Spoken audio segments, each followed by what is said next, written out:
Hope screamed when the email came in. A woman standing at the dripping bus stop turned her head sharply at the sound, and Hope walked a short way off. The rain had blurred her phone screen, but she could make out the words. Save the date for Julia and Leah's wedding. She cupped her hand over her phone to keep it from the downpour and tried to click the link to the invitation. Open for fuck's sake. Her finger prodded desperately at the unresponsive screen as rain jewelled its surface. She ducked her head as a sudden flurry came down over her shoulders and neck.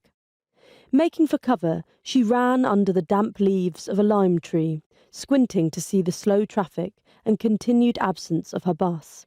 She would be late for work. She fished a glove out of her pocket and wiped her phone screen. It went blank and then reloaded.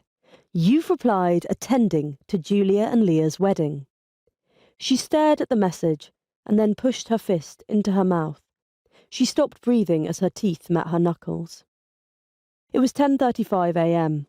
Still dripping, Hope studied the by-road sign-in times on the sheet at reception.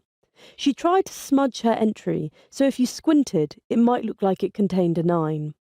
She turned it upside down and hoped the woman behind the desk wouldn't notice. Upstairs, she walked directly into a meeting where people were sat in a circle of chairs. Sorry, the buses were... Oh, hi, Hope. We've just started, if you're okay to take notes. Hope's trousers clung damply to her legs, and the pad of paper on her lap was wilting. Julia was getting married. The fact drummed in her brain. Julia was getting married. Always giving you the boring jobs, eh, Hope? Woodbank smiled over at her. He'd recently dyed his hair blonde and begun insisting everyone refer to him by his surname. His jowls folded softly at his shirt collar. When the meeting broke up, everyone wandered to their desks in small, shared offices with high windows where all you could make out were vague bands of sky. They were designed, presumably, to make them harder to jump from. Hope plugged her phone in, pressed her knees against the radiator, and opened up the spreadsheet that had been filling her days for several weeks. She was praying for an uninterrupted hour to dry off when Katie came in. She had immense breasts, manicured nails, and a preference for unicorn mugs. She was saving up for a Game of Thrones tattoo.